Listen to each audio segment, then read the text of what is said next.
The maverick engineer Nikola Tesla made his contribution in the mechanical engineering field too. Look at one of his favorite inventions, a bladeless turbine or Tesla turbine. The Tesla turbine had a simple, unique design, yet it was able to beat the efficiency levels of steam turbines at the time. Normal turbines are complex in design, with blades of complicated geometry and stator parts. Nikola Tesla once said the Tesla turbine is his favorite invention, and he even claimed an efficiency level of 97% for this turbine. Let's start a design journey to understand this interesting piece of technology, and towards the end, we will also verify Tesla's efficiency claim. Modern-day turbines work on the airfoil principle. You can see the fluid gushing over the airfoil cross-section will generate lift force on it and make the blade turn. However, to make this turbine spin, Nikola Tesla relied on a totally different phenomenon, the viscous effect of fluid on solid surfaces. You might have seen this effect before. When water flows over a rounded stone, it makes the stone move because of the viscous force between the water and the stone surface. Nikola Tesla extrapolated this very force to run his turbine.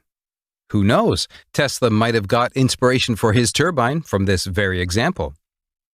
If you produce the viscous force tangential to a disk, it will start to spin. Hooray! You've produced the simplest form of Tesla turbine. However, this is quite an inefficient turbine. Most of the jet's energy is lost here. Let's make this design more efficient and practical. Let's place this shaft disc pair inside a casing. Now the fluid enters through the outer casing, tangential to it. A provision for the fluid to exit is at the center of the turbine. Assume an inlet fluid with slightly higher pressure than the atmospheric pressure is entering the inlet nozzle at low speed. What do you think about the path this fluid takes? Since the fluid has a low velocity, the viscous force between the disc and the fluid will be very minimal, and the disc won't rotate. The exit hole is at atmospheric pressure, which means the fluid will have a slightly higher pressure than the atmosphere and naturally flows towards the center, almost in a straight line. Now, let's increase the fluid's speed and see what happens. Here, since the fluid has a greater speed, the interaction between the fluid and disc surface will produce sufficient viscous force to turn the disc. Here comes an interesting twist. When the fluid particles are rotating, they need a certain amount of centripetal force to maintain that motion. A fluid particle of the same velocity requires more centripetal force near the center than away from it. For this reason, the rotating fluid particles have a tendency to move away from the center. However, the turbine exit is at the center, so the fluid particles have to reach it eventually.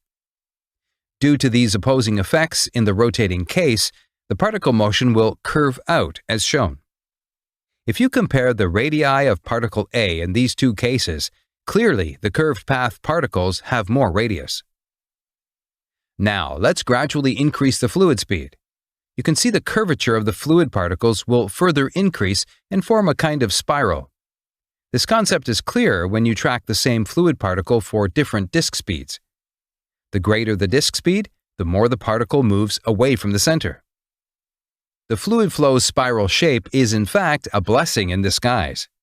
The spiral shape increases the contact area between the fluid particles and the disk surface, thus increasing the viscous force production on the disk. This effect also means that the faster the turbine rotates, the more energy it will extract from the fluid. In other words, the Tesla turbine exhibits high efficiency during high-speed operations. To improve this design further, we need to understand a key concept called boundary layer thickness. We can observe in this system that the fluid particles, which are in close contact with the disk, adhere to it and form a stationary layer. The next layer of molecules tries to pull the stationary layer in the flow direction. However, in this process, they lose some energy to the stationary layer molecules. The same thing happens with subsequent layers. This tendency of fluid particles to resist the flow of the other particles is known as viscosity. In this way, you can clearly observe a velocity variation. The region up to which this velocity variation exists is known as boundary layer region. Clearly, inside the boundary layer, one fluid layer produces a drag force on the neighboring layer since a relative motion occurs between the layers. However, outside the boundary layer, no relative motion occurs between the layers, or the force between the layers is zero. To make use of this boundary layer phenomenon, Nikola Tesla came up with a unique idea. He added 2 more parallel disks. Now, let's observe the flow. A boundary layer is formed on every surface. As we saw earlier, the particles in the boundary layer region will try to drag or rotate the respective disk.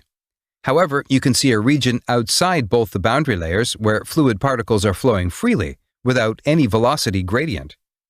This free flow does not impart any energy to the disk and contributes little to the torque generation. To make his turbine more efficient, Nikola Tesla brought the disks closer, keeping the gap approximately twice the boundary layer. Here, no free flow occurs. The 2 boundary layer regions are touching each other, and we can see the shear effects are now dominant in between the disk space. For steam, this ideal distance was found to be 0.4 millimeters. Using this method, Tesla improved the torque output of his turbine. Tesla found that by increasing the effective area between disk and fluid, the turbine can produce more torque. So he added more disks. This model had a diameter of 6 inches. However, this design failed horribly. The issue was that this turbine would run at a very high speed, 35,000 RPM. Nikola Tesla never thought that this turbine would produce such a high RPM, and the disk strength was not sufficient enough to withstand the huge centrifugal force produced in the material, resulting in material expansion and disk failure by warping. Nikola Tesla could not find any material to withstand such a high RPM at that time. Eventually, he had to reduce the RPM to less than 10,000 to save the disks from mechanical failure. Now for the big question. Despite the fact that Tesla turbines are so easy to construct, why aren't they used in the power generation industries? The reason is that the modern-day steam turbines are more than 90% efficient. We know that the Tesla turbine becomes more efficient as the rotor speed increases, but for the Tesla turbine to achieve such a high efficiency level, the rotor has to spin at a very high RPM, maybe 50,000. The major challenge is that for industrial applications, we need a disk size of 2 or 3 meters. Consider these hypothetical Tesla turbine disks with a diameter of 3 meters. It's an engineering impossibility to operate such large diameter disks at a speed of 50,000 RPM. The main issue is that of the blade tip velocity. The most modern steam turbine blades are able to achieve a Mach number of 1.8 at their tips, or 1.8 times the speed of sound. A rough calculation shows that these hypothetical disks will be having a Mach number of 13 at the tips. Definitely an engineering impossibility. The only option left is to reduce the RPM, and we know this act will lead to a huge drop in the turbine's efficiency. Therefore, Nikola Tesla's claim of 97% efficiency for his 6-inch model seems unrealistic. Remember, he was able to run this turbine only under less than 10,000 RPM. Despite these drawbacks, the Tesla turbine has found some niche applications. Interestingly, for instance, the Tesla turbine is reversible. It can work as a pump if you supply energy to the rotor. Also, we know that Tesla turbines work based on fluid's viscous effects. So these kinds of pumps are used in high viscosity applications like wastewater plants, the petroleum industry, and ventricular assistance pumps. Before you leave, don't forget to be a member of the Lessix team. Thank you.